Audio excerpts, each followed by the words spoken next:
tarde a todos e a todas. Sejam muito bem-vindos e bem-vindas ao webinar sobre avaliação e gestão do risco em casos de violência doméstica. Desde já quero agradecer a todas as pessoas que se inscreveram e que estão hoje a assistir a este webinar. Quero agradecer também às nossas e ao nosso palestrante por aceitarem este desafio e poderem partilhar connosco um bocadinho do vosso conhecimento. Assim, e de uma forma muito breve, eu vou explicar aqui um bocadinho, portanto, o que é o Equalab Webinário, que é onde se insere este webinar.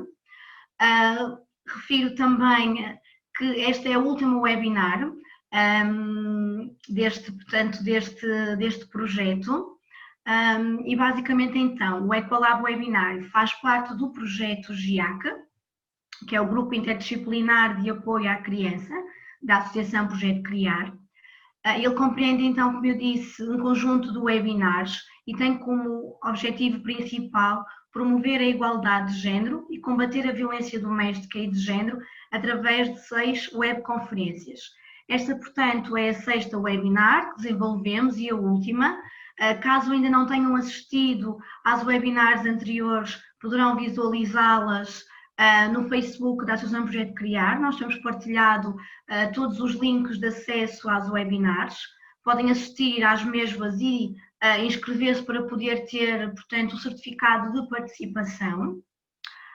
Para este projeto, então, a Associação Projeto Criar fez parceria com o projeto Web Educação Sexual, da UDESC, no Brasil, e do ISMAI, em Portugal, e convidou o Instituto Cabo-Verdiano para a Igualdade e Equidade de Género, o ICIEG, para se juntar a esta iniciativa. Entretanto, passo então a apresentar a doutora Helena Grangeia, de Portugal, que será a nossa primeira oradora desta noite. Muito obrigada por ter aceito o nosso convite. É um privilégio tê-la cá como nossa palestrante. Muito obrigada, doutora Helena. Olá a todos, olá a todas. Muito obrigada eu, Fábio, por esta apresentação. Muito obrigada à Associação Projeto Criar, o DESC, ISMAI e CIEG pelo convite que me foi endereçado. É de facto um privilégio para mim estar aqui a falar de uma área que me é tanto cara e que eu tenho investido algum tempo nos últimos anos, que é as questões da avaliação do risco, nomeadamente aplicadas às questões da violência doméstica, à violência nas relações de intimidade. Quero cumprimentar também todas e todas que encontraram interesse neste webinário e estão aqui a ouvir e que vão participar e que vão colocar as suas questões. Eu de facto, quando me foi endereçado este convite, também não sabia muito bem até que ponto é que deveria fazer uma abordagem muito mais específica, uma abordagem mais geral, não é? Porque para algumas das pessoas pode ser mais interessante ter uma abordagem mais geral às questões da avaliação do risco, para outras pessoas poderá ser mais importante ter já resposta a questões mais específicas. Assim, eu optei por trazer aqui uma abordagem mais geral, mas tocando aqui em alguns pontos que eu considero fundamentais quando falamos de avaliação do risco.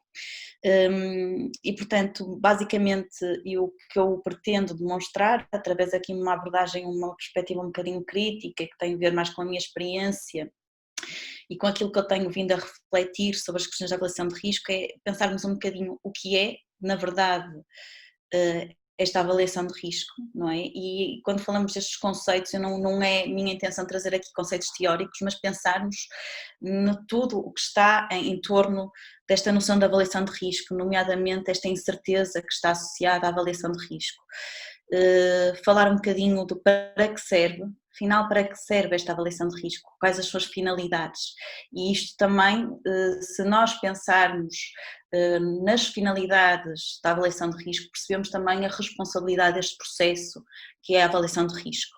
E depois como é que nós podemos fazer, e pensarmos aqui em algumas especificidades, nomeadamente no âmbito das relações de intimidade ou da violência doméstica, e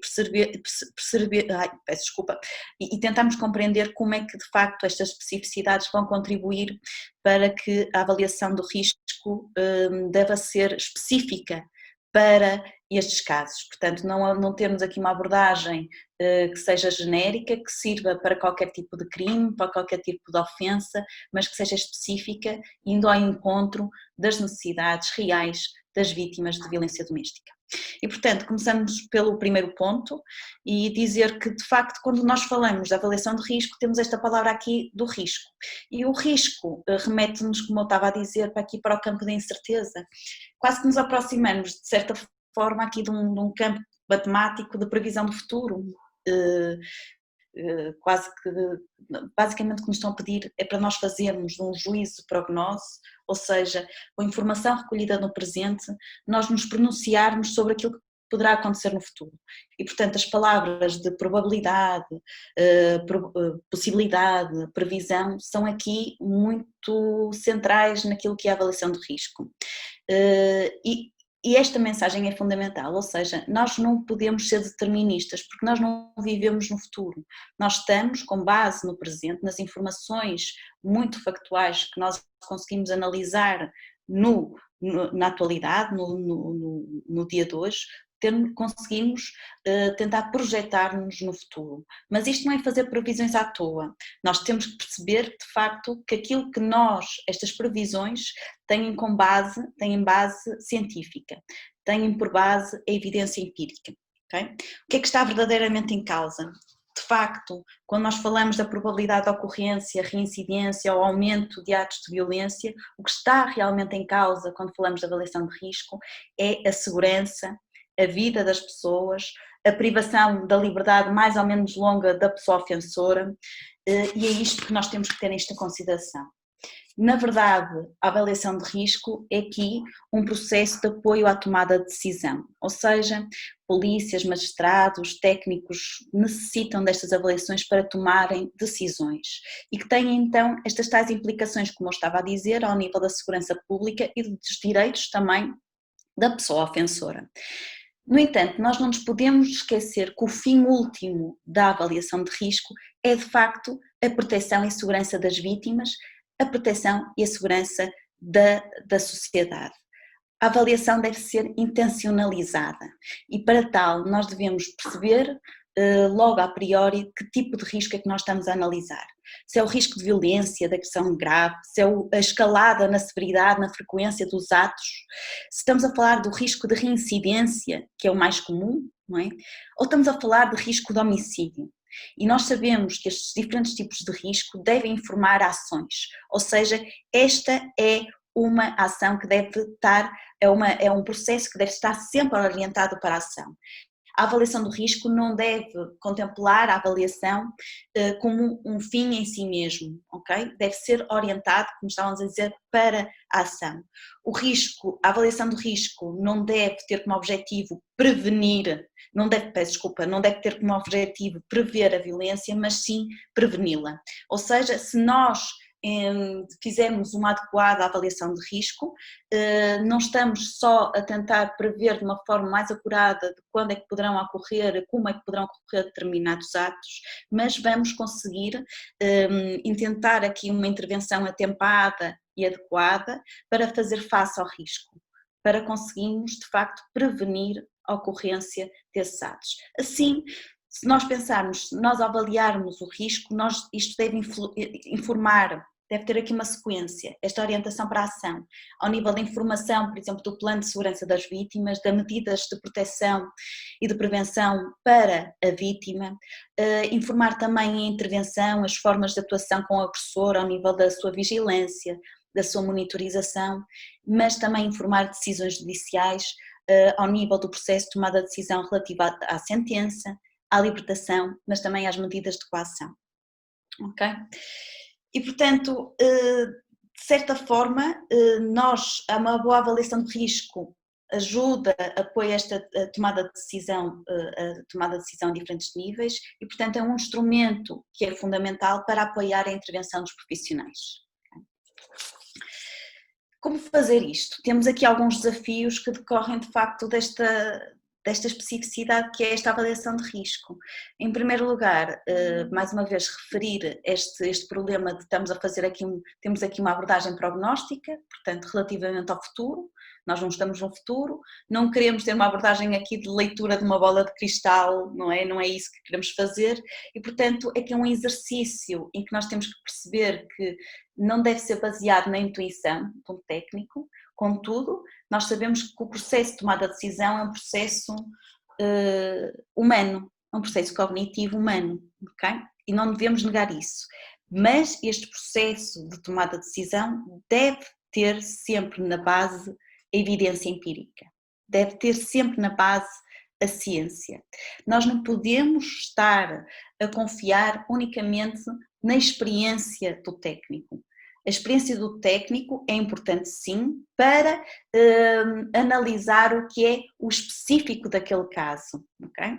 Mas nós devemos nos ancorar, suportar, basear naquilo que são fatores de risco e também fatores de proteção que a literatura tem mostrado como relevantes para a avaliação de risco.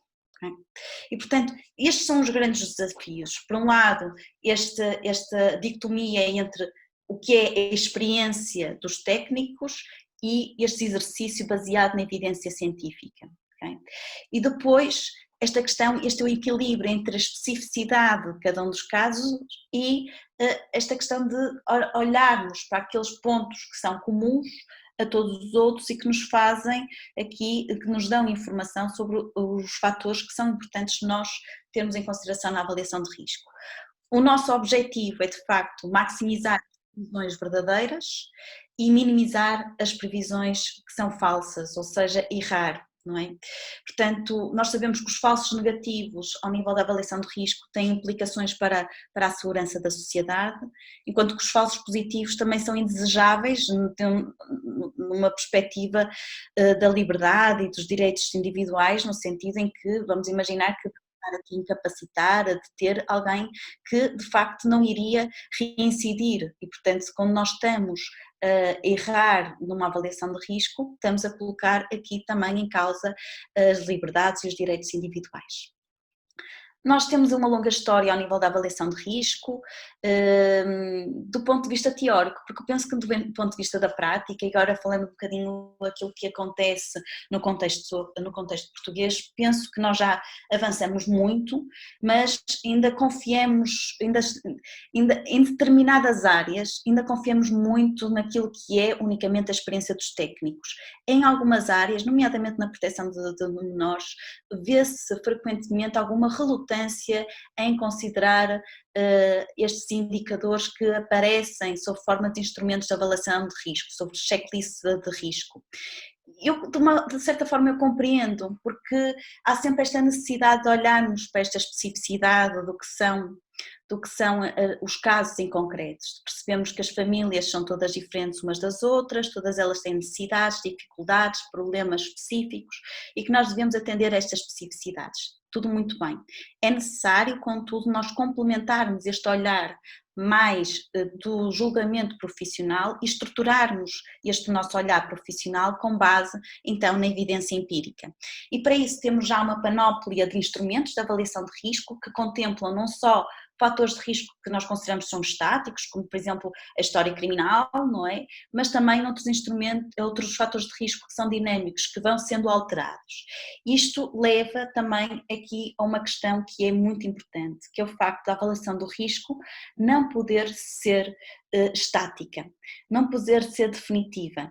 É um processo e ele deve ser atualizado na medida em que os fatores de risco que estão na base para o nosso parecer em termos de risco, vão sempre também sendo atualizados, não é? Portanto, e isto é particularmente importante nos casos de violência doméstica, porque nós sabemos que as próprias ações das vítimas, estando aqui a considerar uma vítima em concreta, pode alterar de um dia para o outro, de um momento para o outro, não é? O nível de risco de revitimação.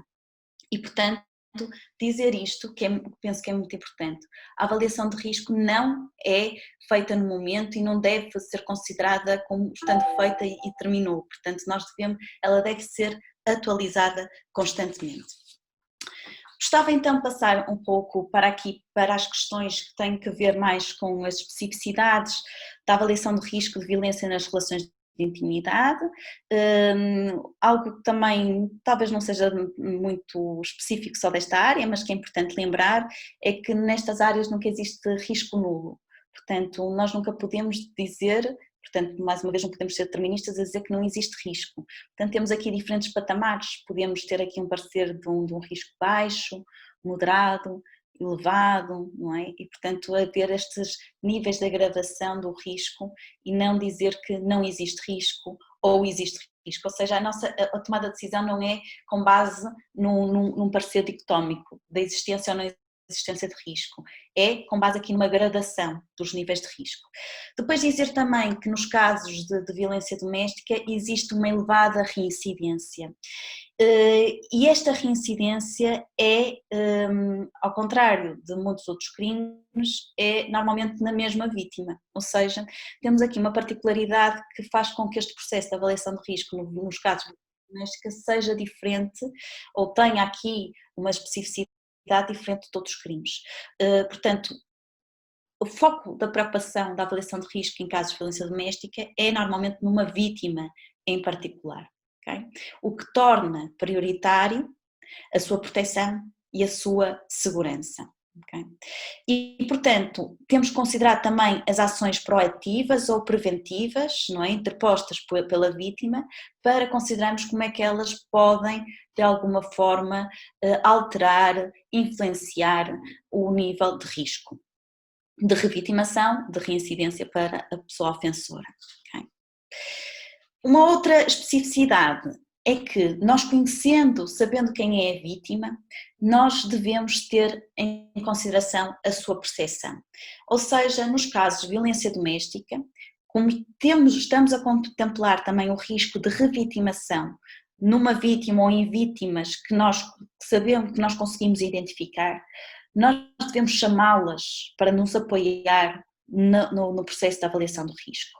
E esta percepção da vítima está já estudada, de que é a percepção que a vítima tem sobre o risco que corre é tipicamente mais precisa do que aquela que advém de um instrumento ou da experiência de um técnico. Okay? Nós sabemos que as informações que são veiculadas pelas vítimas aumentam significativamente a eficácia da avaliação do risco. Daí esta necessidade de nós questionarmos, perguntarmos, percebermos como é que a vítima se sente e falamos sobre um nível de medo, uma percepção específica sobre aquilo que lhe poderá acontecer. Okay?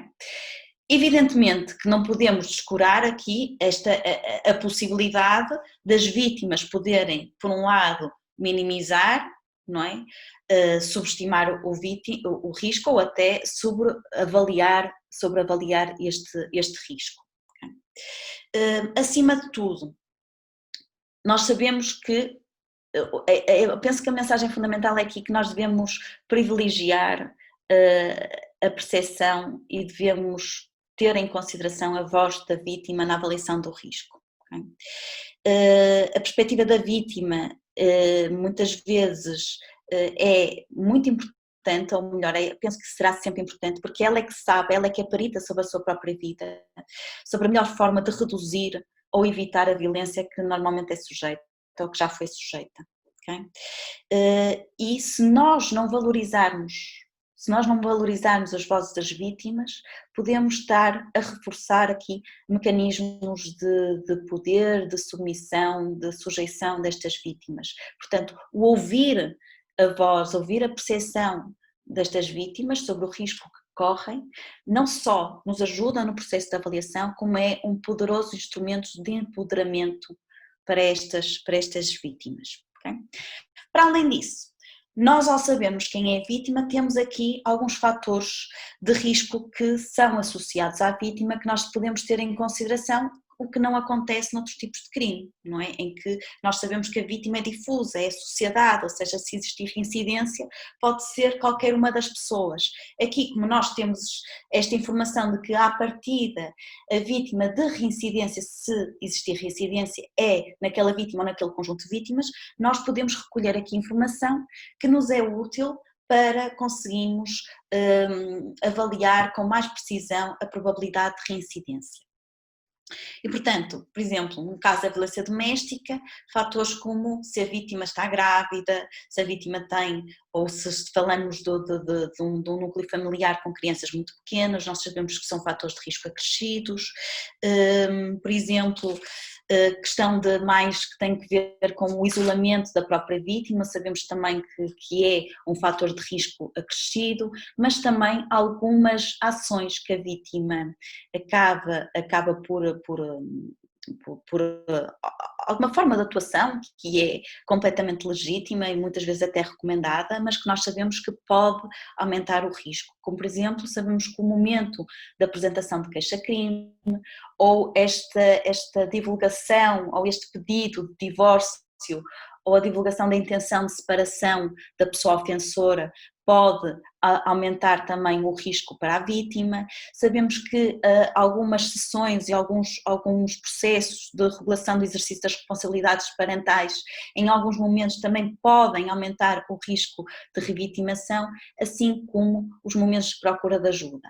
Isto não quer dizer que as vítimas de facto não se tenham que abster e nem devem se abster de ter este tipo de ações, o que leva é que tem que haver uma maior responsabilidade, uma maior cautela por parte dos técnicos para poderem avaliar efetivamente o nível de risco e com a vítima incitarem aqui um plano de segurança pessoal que tenha em consideração estes fatores de risco e o tal nível de risco que é avaliado.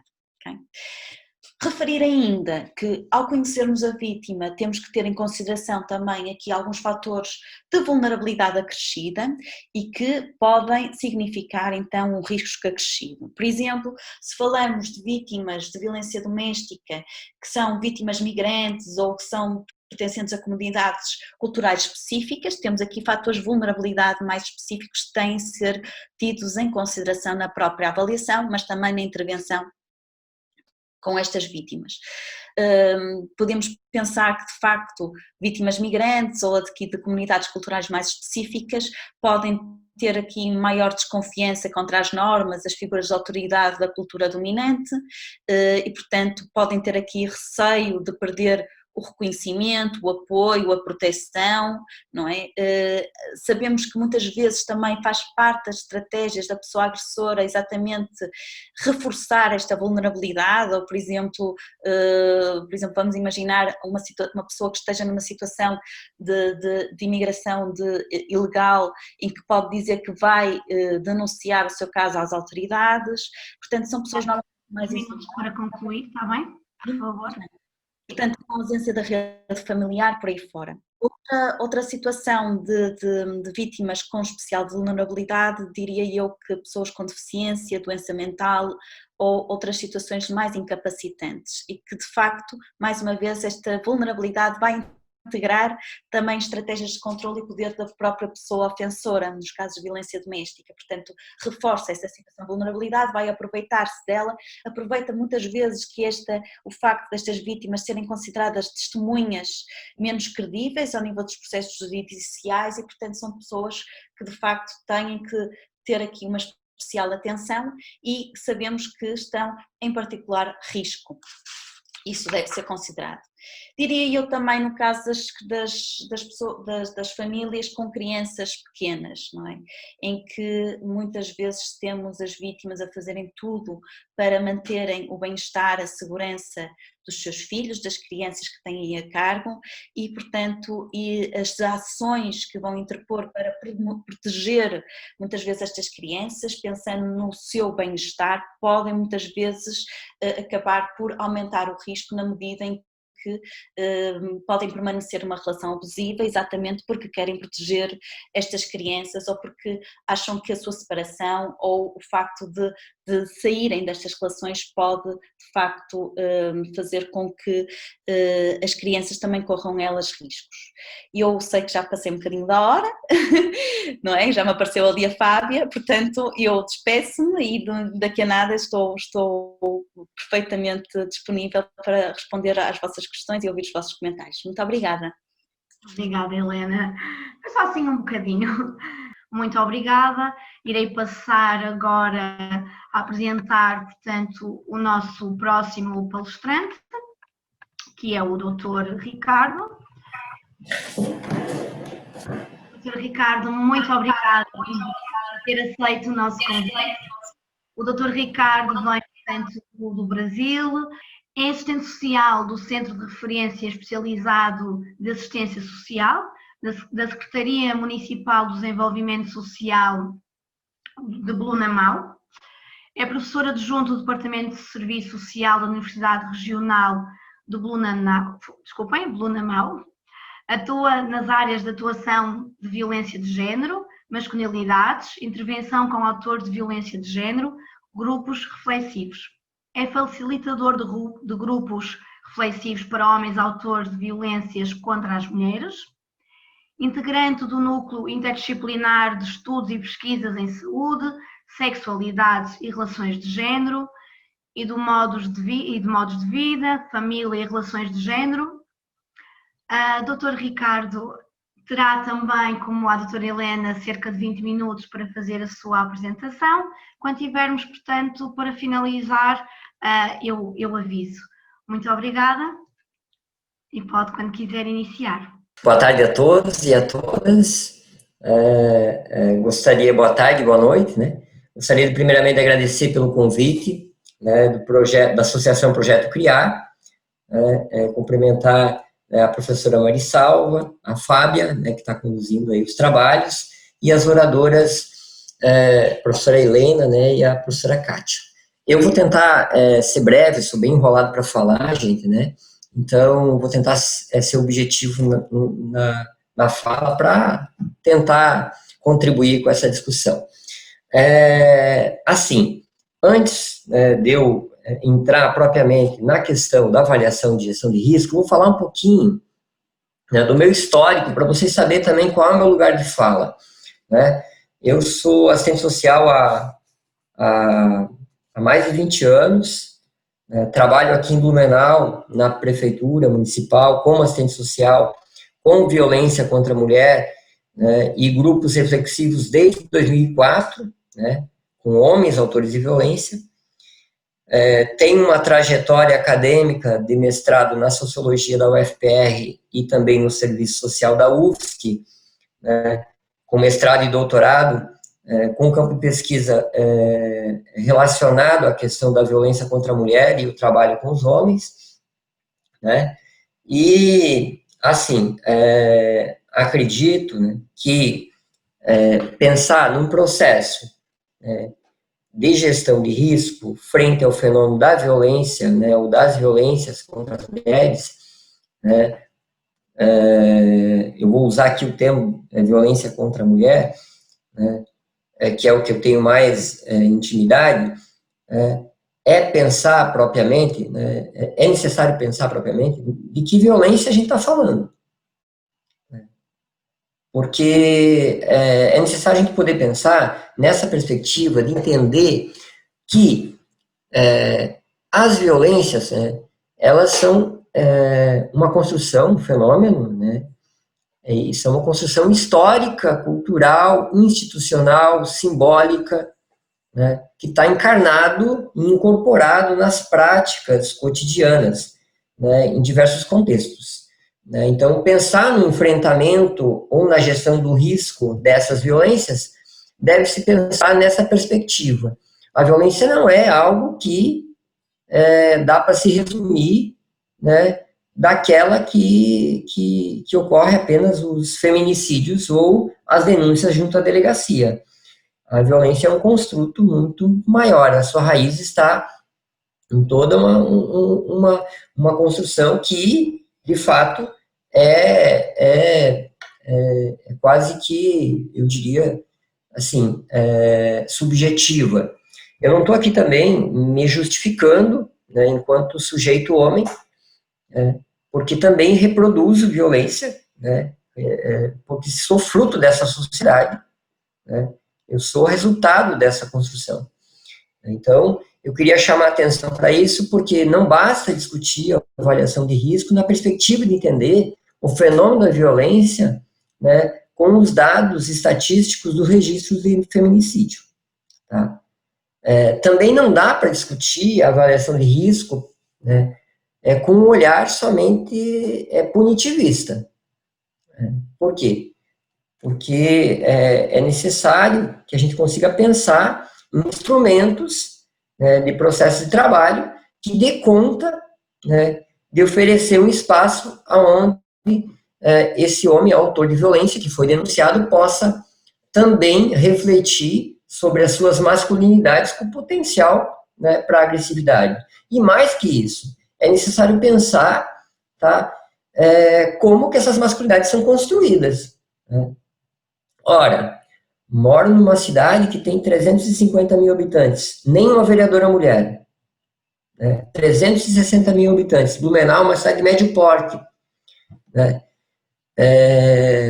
Como que eu posso pensar no enfrentamento à violência se eu não pensar que a mulher deve ocupar os espaços de decisão e de poder da sociedade? É necessário a gente avaliar e compreender, né, que os enfrentamentos à violência contra a mulher, eles vão realmente ter um resultado mais qualitativo na medida em que a gente compreender a violência nessa perspectiva, né, porque ela possui aí toda uma construção. Né. Vou falar brevemente aqui, gente, para vocês, que o que me levou a trabalhar com homens autores de violência, em 2003, eu ingressei no dia 15 de abril do ano 2003, num programa que foi aprovado, que fazia parte da Secretaria Municipal de Assistência Social, chamado Programa de Prevenção e Combate à Violência Doméstica Intrafamiliar. Nesse programa tinha uma casa-abrigo, né, como um eixo de ação, e também um centro de apoio à família. E aí, gente, nesse programa, que eu comecei a trabalhar no dia 15 de abril de 2003, foi o meu primeiro dia de trabalho. E aí eu fui observar, no dia 27 de março, uma mulher tinha sido assassinada, no mesmo ano. Então, 15 dias antes de eu começar a atuar no programa, uma mulher tinha sido assassinada. E essa mulher que tinha sido assassinada tinha ficado nessa casa-abrigo de proteção às mulheres em situação de risco durante 124 dias, ela e os seus 3 filhos. Porém, ela saiu da casa-abrigo, voltou para casa com uma medida de afastamento do companheiro e ela foi assassinada na frente dos filhos. Tá? Isso me fez pensar, né, e olhar para o prontuário de atendimento e perceber que o homem não tinha sido chamado para atendimento. A equipe, né, na época, psicólogo e assistente social, não tinham abordado esse sujeito. Nem mesmo na delegacia ele tinha sido chamado. Né? E isso me incomodou. Por quê? Porque pensar no processo de enfrentamento à violência contra a mulher e na condição de risco que essa mulher se situa, é necessário pensar também, tá, em oferecer um espaço, né, que esse sujeito consiga também refletir, ou, quem sabe, diluir essa tensão que estava vivendo. Né? E a partir disso a gente começou também a atender os homens autores de violência. Então todas as mulheres, na época, veja bem, isso aconteceu em 2003, né? Assim, cerca de 5 anos antes da Lei Maria da Penha, 4 ou 5 anos antes da Lei Maria da Penha, que a Lei Maria da Penha é em 2006, né? 3 anos, né? 3 anos e pouco. Então, vale pensar, gente, que na época, eu percebi que o homem não era atendido dentro desse serviço. Então, a gente começou a atender os homens. E em 2004, a gente instituiu o primeiro grupo, né, de homens que, por algum motivo, tinham chegado até a secretaria. Todos eles, né, vinham, né, encaminhados, às vezes, por alguma assistente social de algum serviço, mas todos eles tinham ou uma situação de violência ou uma situação de conflito que estava vivendo em casa. E no início foi bem difícil, porque a gente fez toda uma busca ativa e tal, para fazer com que esses sujeitos frequentassem as ações dos grupos. Né? E esses grupos reflexivos tinham por objetivo, sempre tiveram, desconstruir esses estereótipos, né, de gênero, machistas, né, que, de certa forma, enraizam, né, a violência contra a mulher. E, assim, essa atividade com grupos persistiu, né, durante todo esse período. A minha pesquisa de mestrado é sobre isso, né, e em 2000, eu fiz um levantamento, né, dos homens que participaram dessas ações do ano 2004 até 2012. Né? A partir do ano de 2014, o Tribunal de Justiça, aqui de Blumenau, a gente fez uma conversa e ele começou a encaminhar esses homens para participarem das ações de grupo. Né? Então, a gente começou a receber esses homens também que estavam sendo denunciados junto à delegacia e ao judiciário. Né? E o juiz encaminhava mediante uma medida protetiva. Tá? E também com os processos julgados. Eu fiz o meu estudo da minha tese, né, em cima de processos da Lei Maria da Penha, e quero dizer para vocês que na comarca de Blumenau não tem uma vara específica de violência doméstica e mais de 50% dos processos prescrevem. Então, eles são arquivados antes de serem julgados. Né? E assim acontece, na verdade, com grande parte, né, dos processos de violência doméstica do país, né, ainda. Então, trouxe, né, essa discussão. Eu acho que, resgatando um pouco do que a professora trouxe, né, eu acho que é importante, gente, desenvolver também uma capacitação dos operadores do direito, entre delegacia, judiciário, e até mesmo nas políticas públicas, né, para que, de fato, se tenha uma compreensão da luta dos movimentos feministas, da luta das mulheres, né, para que essas ações voltadas para o enfrentamento à violência contra a mulher, né, não centralizem, né, a atuação somente com a vítima, né, ou somente com a mulher que foi denunciada, né, mas também tenham ações voltadas para esse homem, né, que de alguma forma cometeu violência. Gostaria, né, de registrar aqui, né, que, no meu entendimento, né, não há como construir mecanismos de enfrentamento à violência contra a mulher, tá? Olhando para essa questão relacionada à avaliação, né, do risco que as mulheres correm, sem antes haver um olhar direcionado aos homens que são denunciados junto às delegacias, né, para que esses homens, de fato, né, sejam imediatamente acionados pelo sistema de justiça e também pelas políticas públicas, né, para que eles possam ter uma oportunidade para rever esse comportamento que ocasionou no crime da violência. Não estou dizendo aqui que eles não devem ser punidos na forma da lei, né, mas estou dizendo que punir, tá, é muito pouco. Né? É necessário que se pense em ações que sejam concretas. Né? Hoje a gente está fazendo um levantamento a nível de Brasil, a nível de Estado, de quantos grupos reflexivos há. Né? Recentemente, no mês de abril desse ano, houve uma alteração na Lei Maria da Penha, através da Lei 13.984, né, que possibilita com que o juiz encaminhe os homens autores de violência, né, tanto para atendimento psicossocial quanto para grupos, né, e o Tribunal de Justiça do Estado aqui está fazendo esse levantamento para que a gente também tenha a construção de uma lei que garanta, né, com que esses grupos tenham, no mínimo, alguns parâmetros que possam garantir uma certa qualidade, né, porque não é fazer de conta que faz. Diria para vocês que não há como enfrentar o fenômeno da violência, não há como pensar em nenhum, no meu entendimento, não há como pensar em nenhum método que dê conta de lidar com esse fenômeno, olhando para a questão dos riscos, sem antes pensar em ações voltadas por homem autor de violência, não só em ações voltadas por homem autor de violência, digo mais, tá? Sem antes construir um elo de ligação em que esses sujeitos também consigam se sentir pertencentes ao espaço. Tá? Falo aqui porque homens, se a gente observar, os dados estatísticos mostram que homens se suicidam muito mais que as mulheres. Né? De cada 10 suicídios que tem, pelo menos as pesquisas aqui no Brasil, que a gente tem observado, né, 7 a 8 são de homens.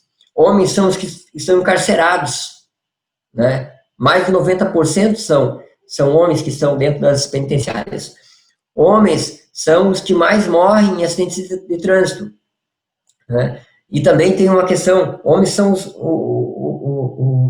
o mapa dos homicídios no Brasil retrata aí, né, uma realidade que traz a questão racial, né? São homens negros e jovens que morrem assassinados no país, né? Para enfrentar realmente o fenômeno da violência doméstica, precisamos rever essas masculinidades que potencializam essa violência, né? Os homens certamente são os que mais matam e são os que mais morrem também, né?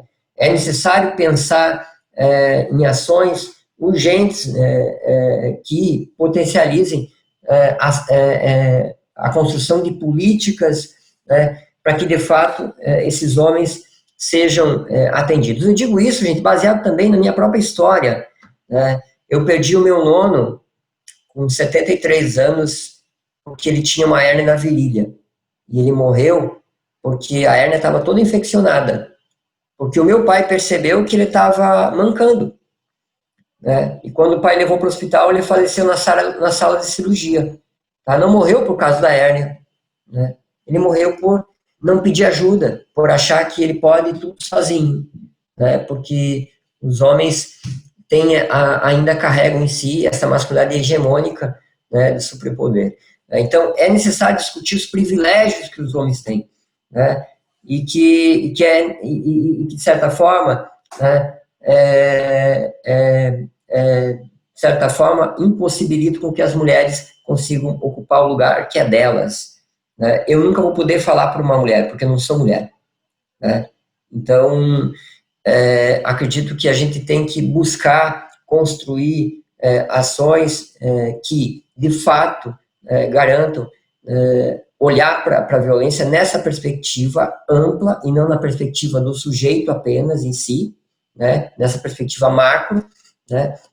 E para isso é necessário também construir dados, construir indicadores, né? Assim, para avaliar a condição de risco, é necessário conhecer quem são os homens denunciados.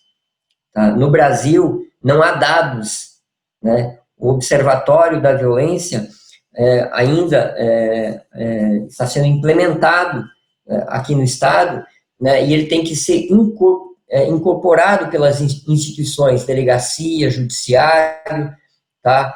Instituições da saúde, né? Por onde chegam essas situações, né? Para que, de fato, a gente consiga saber que público é esse, né? Que ações a gente pode desenvolver para, de fato, né, enfrentar o fenômeno da violência, né, prevenir, né, essa questão relacionada ao risco. Mais do que casas-abrigos, né, para proteger as mulheres, né, que são ações extremamente importantes em alguns momentos, precisamos pensar em ações como a colega estava colocando anteriormente, que promovam realmente, tá, uma capacitação, um entendimento, né, da rede de serviços, né? Então, gostaria de registrar, né, para ir finalizando, Fábia, que todos esses anos que eu tenho trabalhado com os homens autores de violência, me faz perceber uma questão trazida muito pelo Paulo Freire, que é um educador social, né, popular, que a gente se espelha muito. É necessário, né, as instituições construir uma relação de vínculo, onde é que as pessoas consigam se sentir pertencentes aos espaços. Muitos dos homens aos quais eu atendo me ligam, tá, e me procuram quando a situação fica tensa em casa, né, para poder pensar como que ele vai digerir isso e enfrentar essa situação, né. Então, fica aqui algumas ideias. Eu sei que teria outras coisas para colocar, mas eu vou fechar porque para respeitar também o tempo que foi me dado e me coloco à disposição para possíveis questões aí depois lá no chat, enfim. Né? Meu muito obrigado a todas e a todas e até depois. Doutor Ricardo, muito obrigada pela sua partilha. Agora então passaremos a apresentar a doutora Cátia Marcos, que vem, portanto, de Cabo Verde. Doutora Cátia, muito obrigada por ter aceito o nosso convite. É um prazer mais uma vez tê-la cá conosco. Bom, antes de mais, gostaria de agradecer, não é, mais uma vez a oportunidade de estar aqui a falar sobre a experiência de Cabo Verde, não é, em relação às ações que têm sido levadas a cabo nas questões de violência baseada no género. A nossa experiência, não é, com as medidas de avaliação de risco em caso de VBG, ela é um pouco recente, não é? E toda a estrutura que foi montada para dar essa proteção e assistência às vítimas de VBG estão contempladas na nossa lei de 2011, não é, que estabelece um conjunto de medidas que têm que ser levadas em conta ou postas em práticas para que realmente nenhuma vítima fique sem proteção nos casos em que é preciso uma intervenção imediata. Aqui em Cabo Verde, o nosso sistema de avaliação de risco ela é implementada pela Polícia Nacional, não é?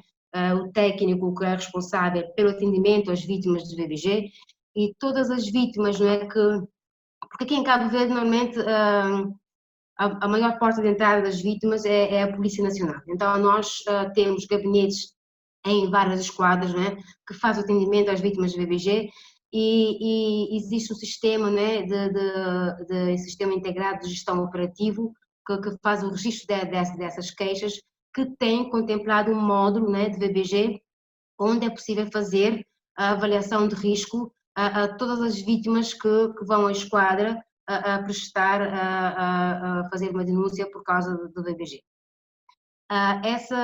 Esse protocolo de perguntas, por assim dizer, foi desenhada com base em anos de experiências, não é? Em parceria com a Polícia Nacional, a Procuradoria e os técnicos que fazem o atendimento às vítimas, não é? Porque às vezes categorizar o nível de risco de uma vítima pode depender do técnico, mas às vezes é um pouco subjetivo, não é? Daquilo que seja realmente um nível elevado, por exemplo, um nível iminente. Então, para minimizar os riscos de estarmos a negligenciar, entre aspas, não é, o nível de risco de uma vítima com base nessa avaliação, que não deve ser subjetiva, mas sim com base em questões que foram formuladas, para que realmente possamos entender e perceber a dinâmica daquela família, a evolução da violência escalada, para que possamos ter, não é, ações que vão de encontro com a realidade da vítima num determinado momento. Então, nós estabelecemos alguns níveis de riscos, não é, que pode ser enquadrado dentro desse questionário, desse protocolo de avaliação, para dizer que nós, por exemplo, em existência de riscos, nós não consideramos que seja possível, não é?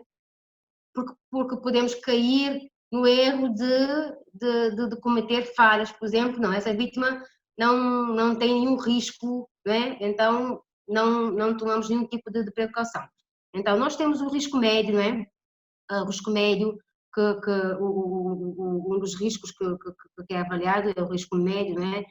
Que desencadeia a partir daí um conjunto de ações e medidas que são obrigatórias, não é? Que sejam tomados para garantir essa proteção da vítima, como por exemplo o contacto telefone e domiciliar permanente com essa vítima durante outras 24 horas, também o contacto com o agressor, não é, que deve ser feito de forma permanente para analisar a evolução da situação. Nós elaboramos juntamente com a vítima um plano de autoproteção e plano de segurança, juntamente com a vítima, para podermos perceber se essa vítima tem, por exemplo, tem pessoas que podem ajudar, se essa vítima é capaz de se defender, se sabe, né, dentro da casa, os espaços em que pode recorrer para se proteger. Então nós construímos com essa vítima um plano de proteção e destaca-se uma pessoa, não é, para estar em contacto permanente com a vítima e analisar a evolução do caso. Nós temos também outras medidas complementares para este risco médio, não é? Que tem a ver, por exemplo, às vezes a vítima quer, por exemplo, sair de casa naquele período, não é? Ela é acompanhada por um policial que acompanha a casa para retirar os seus pertences, não é? Caso ela queira ir, por exemplo, ficar na casa do familiar ou retirar mesmo da casa para ir para uma casa de proteção, a vítima ela é acompanhada pela polícia para fazer essa retirada dos objetos de casa.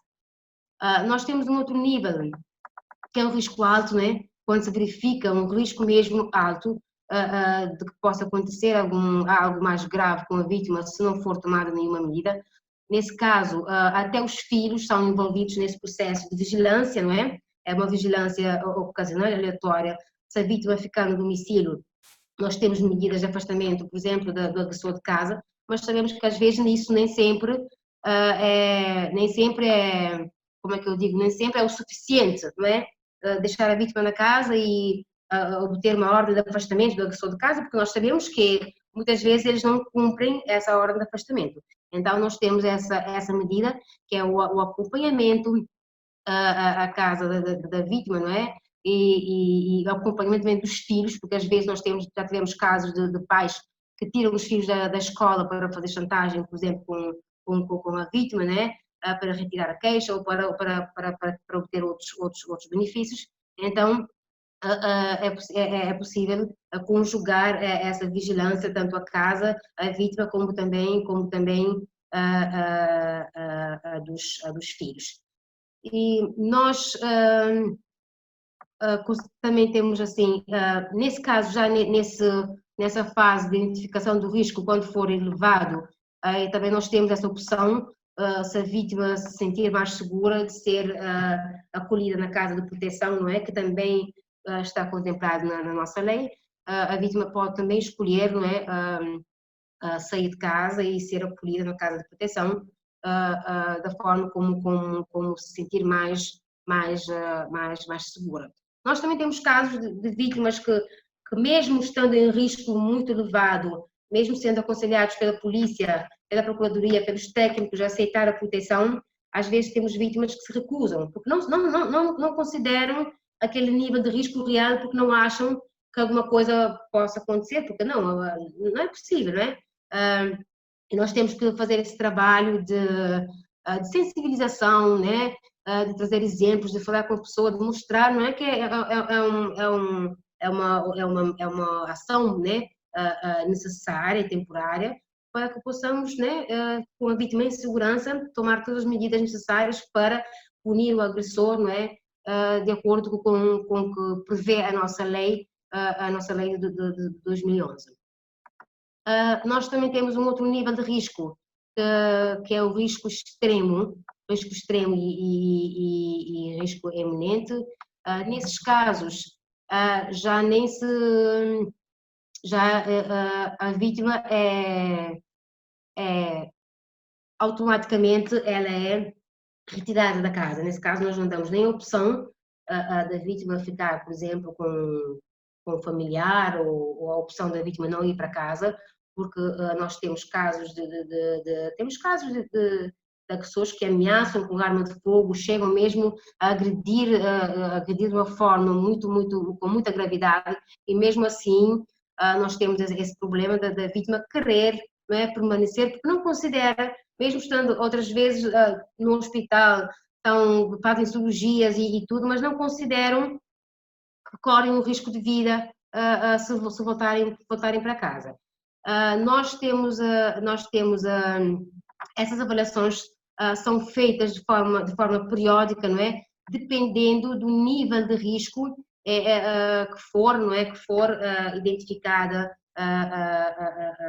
no processo da vítima, não é? Nós temos, por exemplo, o nível alto, mesmo quando a vítima voltar para casa e o processo estiver finalizado, a cada 15 dias, por exemplo, nós temos esse cuidado de dirigir para a casa da vítima e fazer essa avaliação para podermos ver até que ponto a fase de tensão passou e até que ponto as coisas melhoraram, não é, para a vida dessa vítima e dos familiares.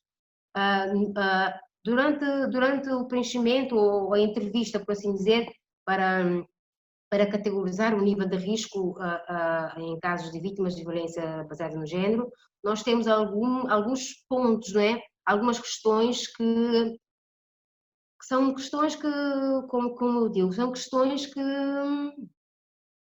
nos alertam, que são como é que eu posso dizer? São questões que, mesmo que mostram, né, uma maior vulnerabilidade dessa vítima, por exemplo, a sofrer mais agressões. Nós temos o cuidado de ver, por exemplo, a escalada da violência, não é? Ter o cuidado de analisar quando é que começou a evolução da violência, temos cuidado de ver o perfil dessa vítima, o relacionamento anterior, se teve ou não casos de violência.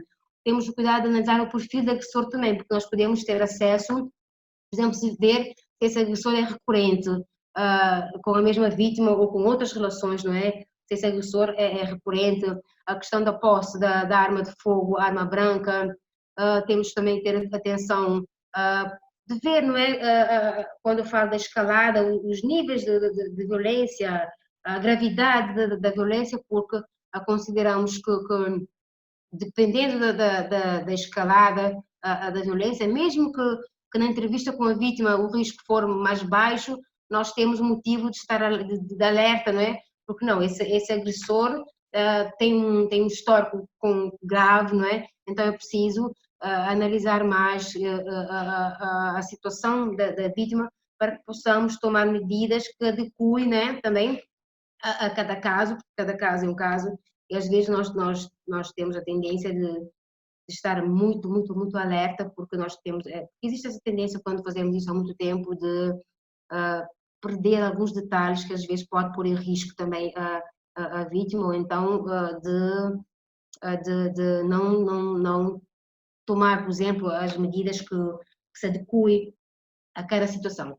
Então, por isso, essas medidas foi feito em concertação com a Polícia Nacional e a Procuradoria, não é? Porque são os parceiros que trabalhamos diretamente na questão da vítima, não é? Então, o encaminhamento para as casas de proteção, o mandato de retirada do agressor da casa, da prisão também, é feito em concertação, né, com a Polícia, a Procuradoria e também com o ICEG, que normalmente acolhe e dá continuidade ao processo também de seguimento e avaliação dessa vítima, da família. E o agressor, normalmente, os agressores que são condenados, como disse o meu colega do Brasil, eles têm agora a opção de fazer, não é? De fazer um programa de reabilitação, não é? É-lhes dado essa possibilidade, não é? Tendo em conta a necessidade de trabalhar também os homens para uma cultura de não violência, para que possamos realmente diminuir a taxa de reincidência de agressores, e nós damos a oportunidade aos agressores condenados, né, de participarem num grupo de reabilitação, que é um programa de reabilitação da Arguidos VBG, para que possam realmente ter essa oportunidade de mudar o comportamento, mudar o estilo de vida, não é? E o que se formos ver também, não é? O homem é produto da nossa sociedade e ele é produto dessa sociedade machista, e muitas vezes ele reproduz, não é, o comportamento que aprende ao longo dos anos. Nós temos esse protocolo de avaliação de risco, é um protocolo recente, não muito recente, mas recente, não é?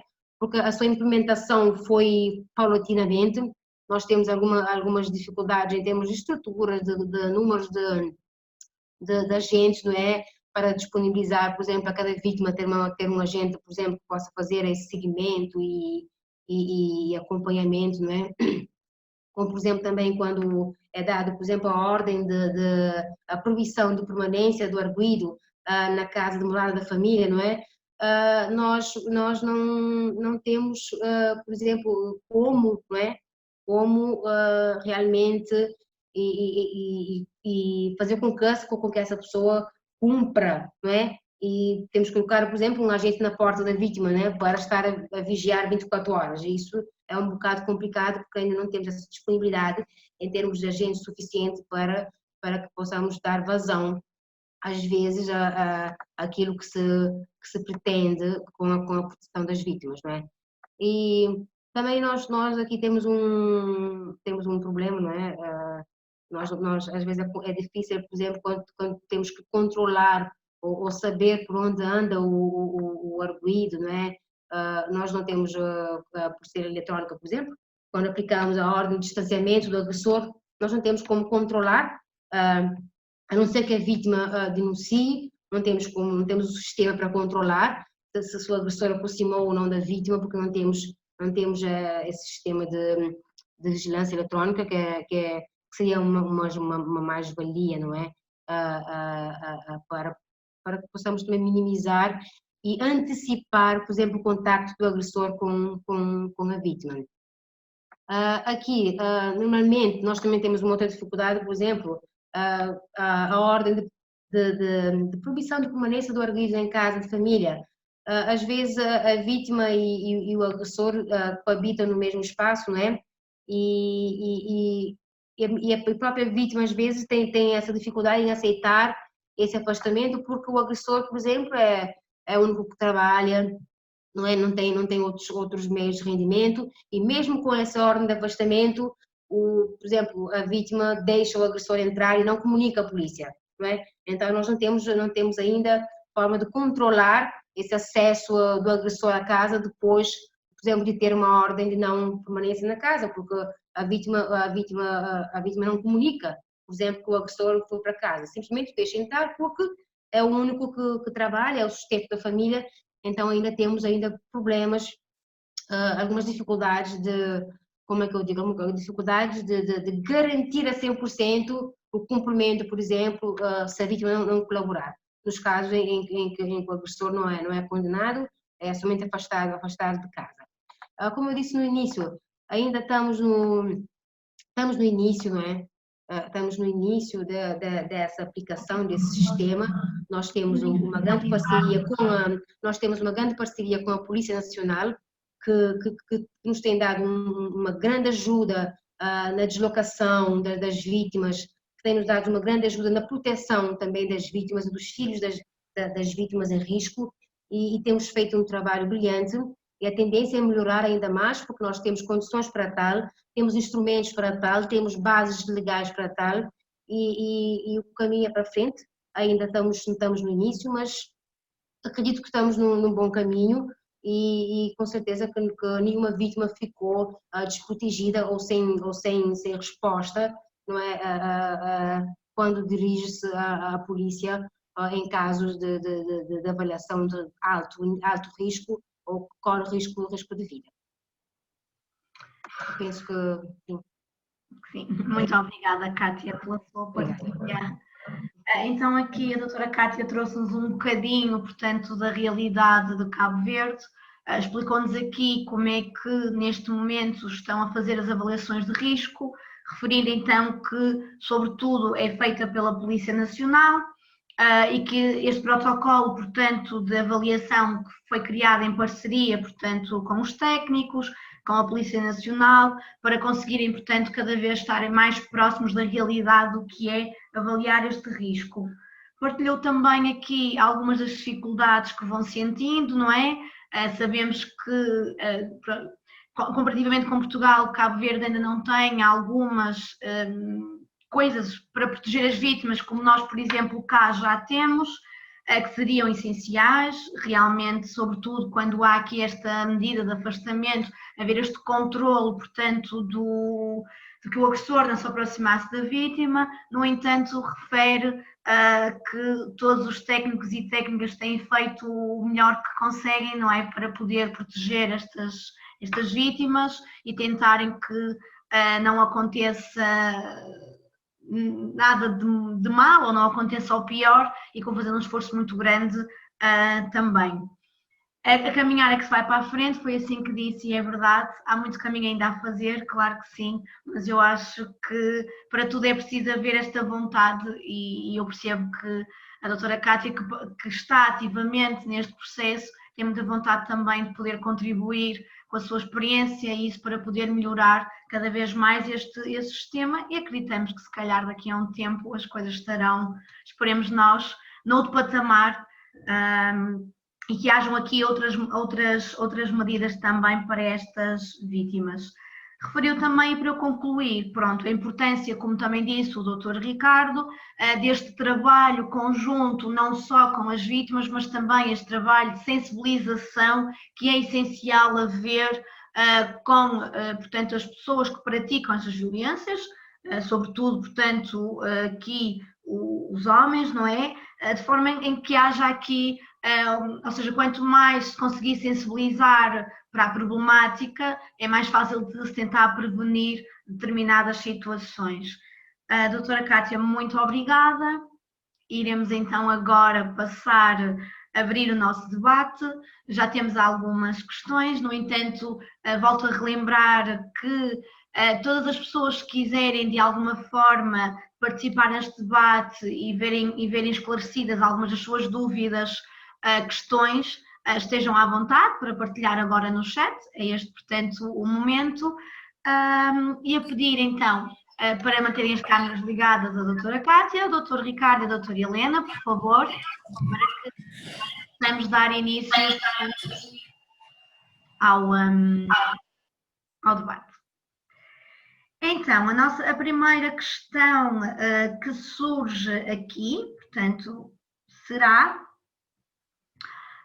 e coloco esta questão, portanto, poderá ser respondida pela doutora Kátia e pela doutora Helena, que é, então, quem é que faz realmente, portanto, esta avaliação do risco? Portanto, quem é que quer explicar aqui um bocadinho, se calhar começamos ali pela doutora Helena, a Kátia, como a Kátia acabou mesmo agora, quem é, portanto, que faz esta avaliação do risco? Ora bem, obrigada, Fábia, pela questão. A avaliação de risco pode ser enquadrada em diferentes serviços, não é? Não há aqui uma resposta que seja uma, não é? A quem é que faz esta avaliação de risco, dependendo do serviço que nós estamos aqui a contemplar. Portanto, vamos imaginar que no caso, em Portugal, no caso da pessoa ofensora, estamos a falar, por exemplo, dos órgãos de polícia criminal, das OPCs, que fazem, e isso é feito, a avaliação de risco logo no momento do incidente, mas também depois da responsabilidade dos serviços de reinserção social fazer a avaliação e a monitorização do risco da pessoa agressora. Contudo, como falamos de violência doméstica, e como eu disse, como no caso da violência doméstica nós conhecemos quem é a vítima ou sabemos quem é que está em risco de revitimação, fazemos também a avaliação do risco com base a partir dos técnicos de apoio à vítima. Portanto, todos os serviços de apoio à vítima podem, devem, e é uma tarefa que é fundamental e essencial de fazer esta avaliação de risco. Evidentemente que a avaliação de risco feita a partir de informação só do agressor ou só da vítima tem esta limitação, porque nós sabemos que quando tivermos informação da outra parte, não é? Temos aqui mais informação, a informação mais rica, de maior qualidade, e o nosso resultado em termos de avaliação de risco é mais preciso. Contudo, às vezes nós sabemos que temos estas limitações e isso é necessário, de facto, nós sabemos lidar com isso. Contudo, quem está a trabalhar com vítimas sabe, tem esta consciência de que a vítima conhece muito bem o agressor e, portanto, consegue nos dar informação muito detalhada e muito fidedigna para nós incluirmos na nossa avaliação. Obrigada, Helena. Kátia, quer, portanto, responder a esta questão, acrescentar, portanto, aqui alguma coisa àquilo que a doutora Helena disse? Sobre quem faz a avaliação? Sim. Bom, inicialmente, por exemplo, no ICEG, os técnicos de atendimento às vítimas também faziam essa avaliação, não é? Ainda fazemos, não é? Mas dentro do protocolo de atendimento da Polícia Nacional existe lá uma fase de atendimento específico, né, para a realização desse protocolo. Por exemplo, quando uma vítima chega no ICEG, né, que às vezes vão diretamente no ICEG antes de ir para a polícia, nós temos o cuidado de analisar, por exemplo, essa história da vida dessa vítima, né? Se consideramos que essa vítima corre algum risco, nós acionamos a polícia, não é? Porque para prestar essa queixa na polícia, preencher essa avaliação de risco mais uma vez, para podermos desencadear esse processo de encaminhamento para o tribunal, para que possa ser tomado outras medidas adicionais que o ICEG não pode tomar. E enquanto nós fazemos essa conexão entre esses parceiros, a vítima fica no ICEG, ou às vezes é transportado, mas já não é transportado, não vai sozinha, vai acompanhado pelo técnico que atende a polícia, e depois é encaminhada à procuradoria, e assim se dá esse processo de avaliação e acolhimento em casos que seja necessário fazer essa avaliação. Nós, por exemplo, aqui em Cabo Verde, nós temos a porta de entrada maior da vítima é a polícia, porque se dirigem à polícia e são encaminhadas para o ICEG também, caso precisarem de outro tipo de apoio psicológico, social, ou até mesmo de proteção para acolhimento. Então, para nós, não é, já entra diretamente pela polícia e vem, né, vai descendo para os outros parceiros que trabalham na implementação desse sistema, então já é mais fácil trabalhar assim. Mas se chegar no técnico, atendimento, eles têm as ferramentas, né, para fazer essa avaliação e a partir daí desenhar um plano para essa vítima específica. Ok. Obrigada, Kátia. Só aqui uma questão, então. Estava a referir, portanto, normalmente as vítimas vêm, portanto, encaminhadas pela Polícia Nacional, aí é feita, portanto, a avaliação do risco, mas, por exemplo, quando se tem que fazer novamente o reavaliar do risco, aí, portanto, já será os técnicos que estão a acompanhar que fazem vão fazendo a reavaliação do risco da vítima, ou não? Então, realmente, nós fazemos assim, por exemplo,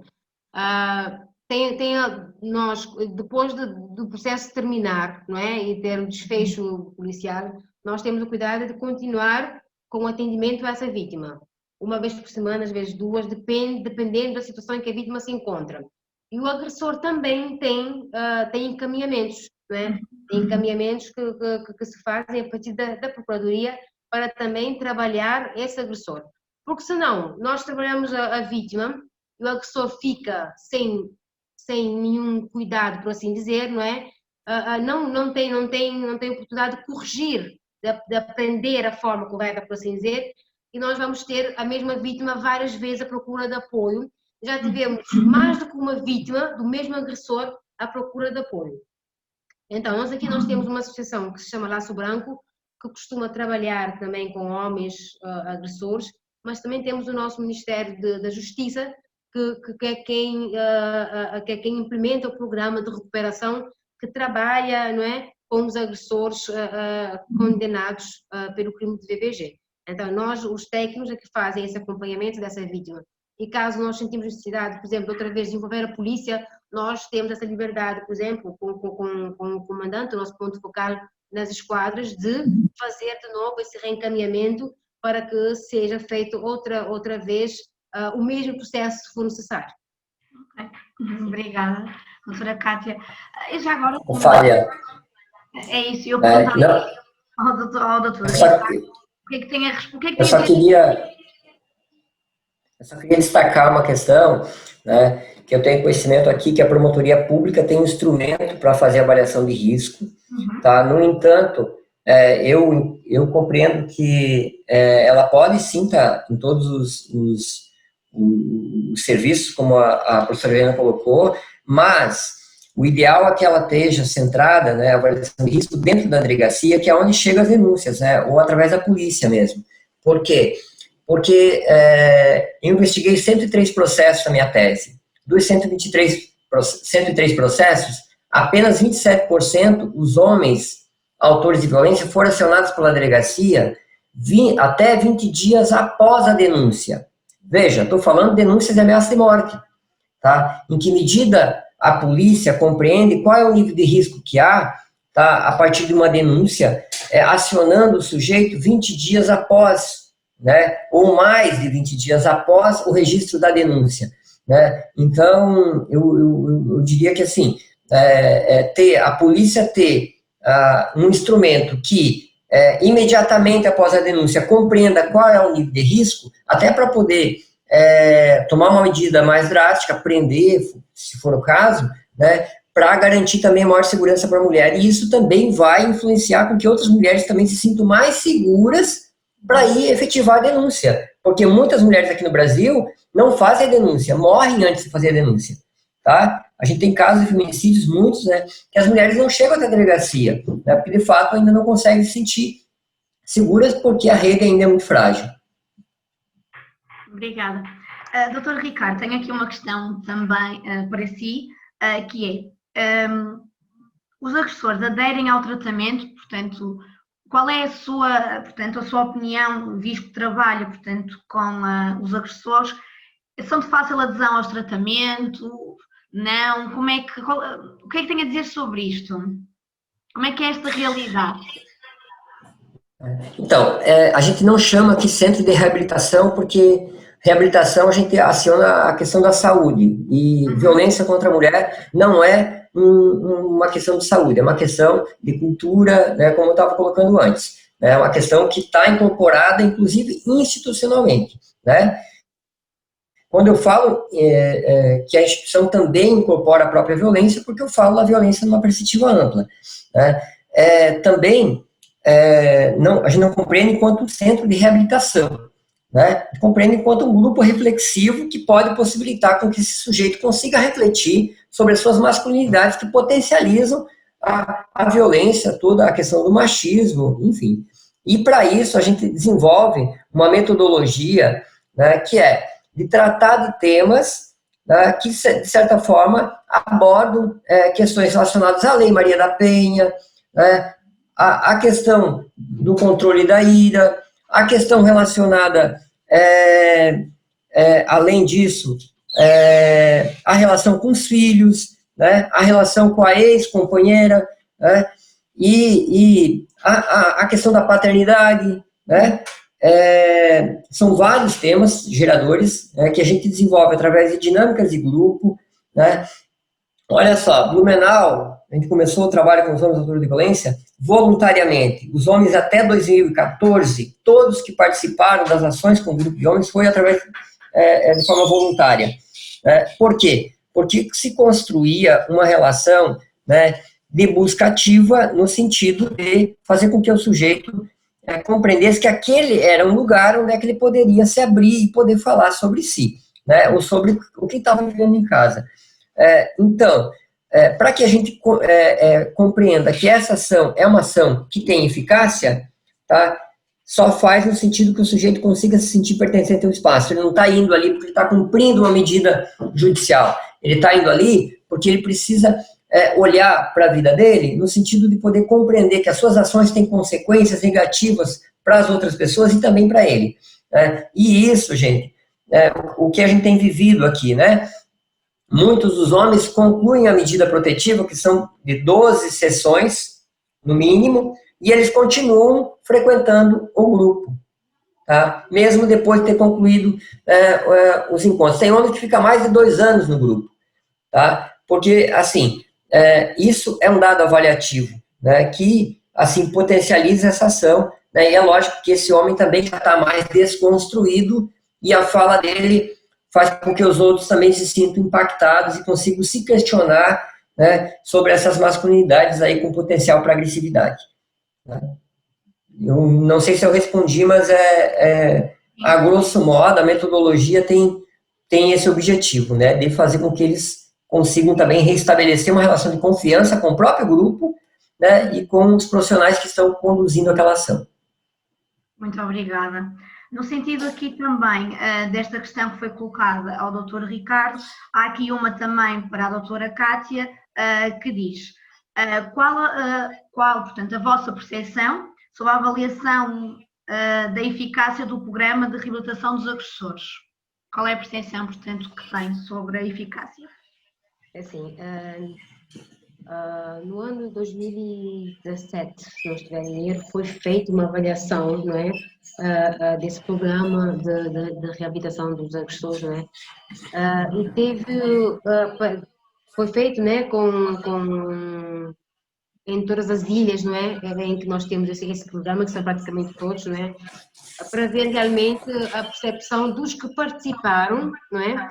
Primeiro para ver os encaminhamentos que são feitos em cada comarca, os encaminhamentos, quantos participaram, quantos desistiram, e a percepção desses agressores, não é? O que é que eles pensaram, o que é que eles acharam do programa, para vermos até que ponto estava, não é, a ter um impacto desejado.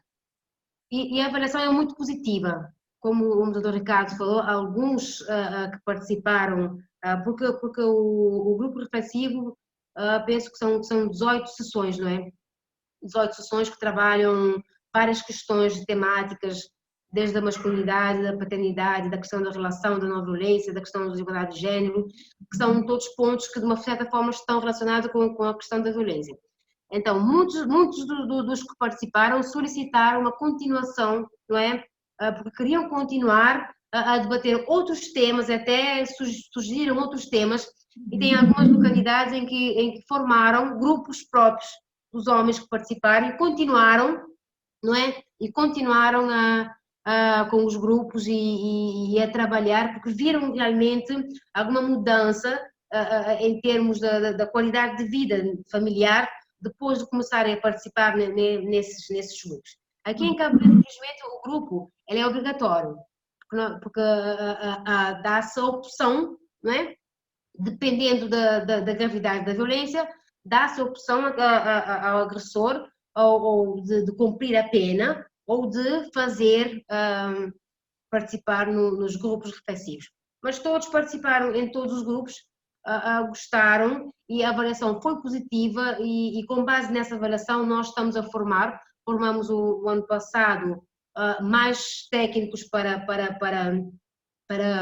facilitar esse grupo refletivo, que normalmente são 2 técnicos, um homem e uma mulher, e esse ano estamos a formar mais técnicos, não é? Porque os grupos estão a aumentar, não porque a violência está a aumentar, mas porque nós temos pedidos de pessoas, de pessoas que querem participar. Por exemplo, até aos arguidos que não é dado essa oportunidade porque são condenados a pena de prisão, participam desses grupos na prisão, porque solicitaram e foi criado dentro das prisões grupos reflexivos para trabalhar essas questões, mas já são grupos que não estão desenhados com os mesmos temas, mas têm outros temas de acordo com a necessidade que esses agressores vão apresentando, né? Para podermos também dar-lhes a chance de mudar o comportamento e não ter recidência. Então, a avaliação foi muito positiva e a partir dessa avaliação houve uma série de recomendações que estão sendo postas em prática, não é? Agora,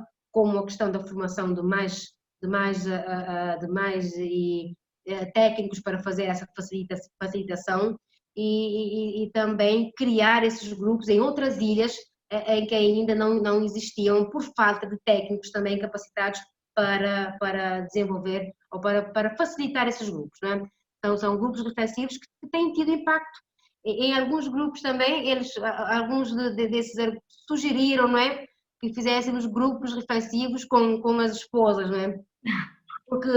Porque iam para os grupos, às vezes aprendiam, por exemplo, aprendiam coisas que queriam colocar em prática em casa, só que as esposas não permitiam. Por questões culturais de género, não é? Por exemplo, como a divisão das tarefas, alguns colocaram essa questão, não, temos que trabalhar em conjunto também com as nossas esposas, porque elas não nos deixam, por exemplo, fazer isso ou aquilo, não é? E foi questões interessantes que foram colocadas nessa avaliação e agora estamos a implementar algumas, não é?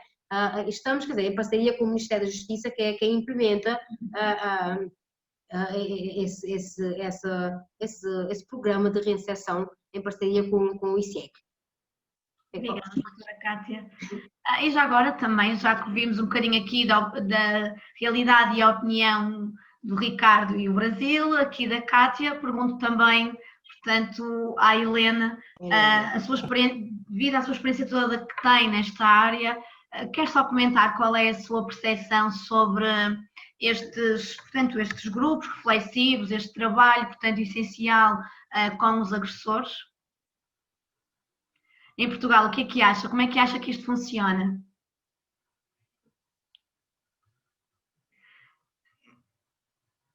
Não, Obrigada, peço desculpa, que estava aqui a tentar ligar o som. Ora bem, o trabalho com os agressores é essencial. Nós não podemos, de facto, e isto também já foi referenciado hoje, que nós não podemos ter unicamente uma abordagem punitiva. A punição em si mesma não funciona. A abordagem para os agressores, para a pessoa agressora, não é? É de facto uma tríade, e nós temos que pensar nisto sempre a partir de diferentes vertentes, quer da parte do ponto de vista da punição, ela tem que existir, não é? É uma mensagem clara que nós passamos não só àquela pessoa em particular, mas também à sociedade, não é? Mas a punição por si só não funciona. Isto há mais do que estudos a dar esta indicação. É claro que nós estamos ainda numa fase em que estamos muito ainda numa vertente de que se calhar a pessoa agressora não muda, o criminoso não muda, e nós temos que mudar um bocadinho esta mentalidade. E de facto, para que haja a alteração, é necessária a punição, o controle e o tratamento, a intervenção. Sem esta união destas três vertentes, de facto nós não conseguimos esta alteração e nós não vamos conseguir lutar efetivamente contra o flagelo da violência doméstica se não atuarmos nestas três vertentes, não é?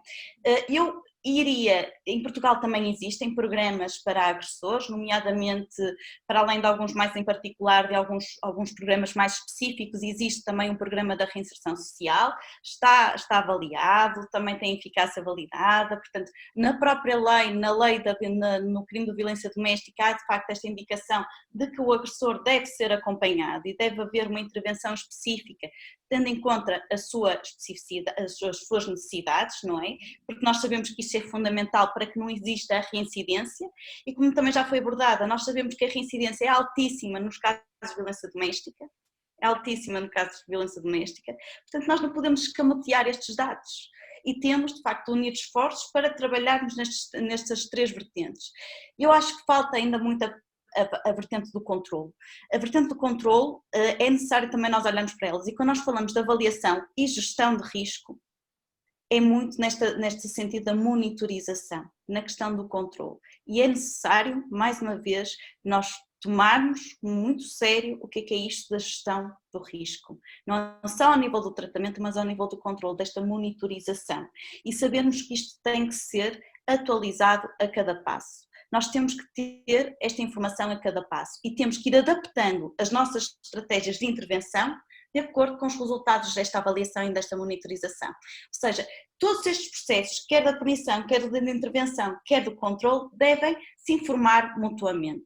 Okay? Para percebermos até que ponto é que a punição está a fazer sentido para naquele caso, não é? Quer dizer, como é que ele está,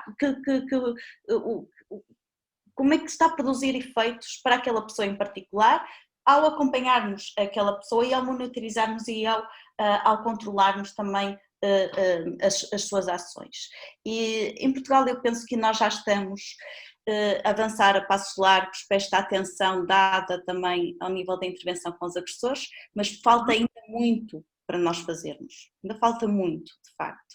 E penso que é uma questão muito cultural, porque em termos desta ideia de que nós temos que as pessoas não mudam, não é?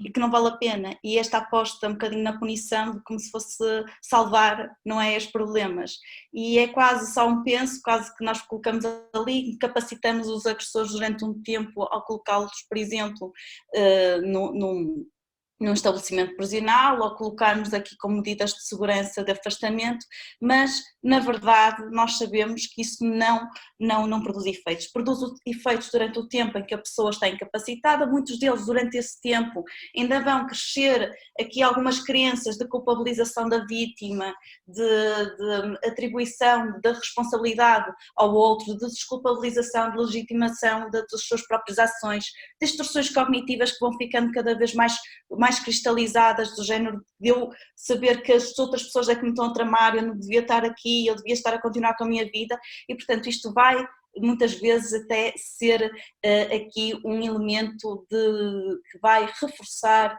e vai crescer o risco de reincidência. Muito obrigada, doutora Helena. Sem dúvida, portanto, deram aqui uma grande partilha, toda a vossa experiência no terreno, Queria só perguntar, portanto, se têm mais alguma coisa a acrescentar. Não sei se mais alguém quer acrescentar alguma coisa, a Cátia, o Ricardo ou a Helena. Se não, vamos dar por encerrado, portanto, o nosso debate. Não sei se alguém quer mais acrescentar alguma coisa. Eu penso que o Ricardo... Vamos lá, então. Eu gostaria de agradecer novamente pela oportunidade, né, de estar ouvindo aqui colegas também tão empenhadas, né, sobre essa questão da avaliação de risco frente à violência doméstica. Dizer que realmente os desafios são muitos, porque o fenômeno da violência é complexo, ainda mais no Brasil, que é um país, né, uma desigualdade enorme entre norte e sul, e dizer que, assim, eu tenho isso como bandeira de luta, né, contribuir com esse processo de enfrentamento à violência contra a mulher. Parabenizo, né, a vocês pela organização, né, desses instrumentos, né, que possibilitam também a reflexão sobre isso numa dimensão um pouco maior, né, e me coloco à disposição, né, para continuar conversando em qualquer momento, enfim, né, fica aqui o meu agradecimento e os meus parabéns aí para todo mundo, tá? Obrigado. Muito obrigada.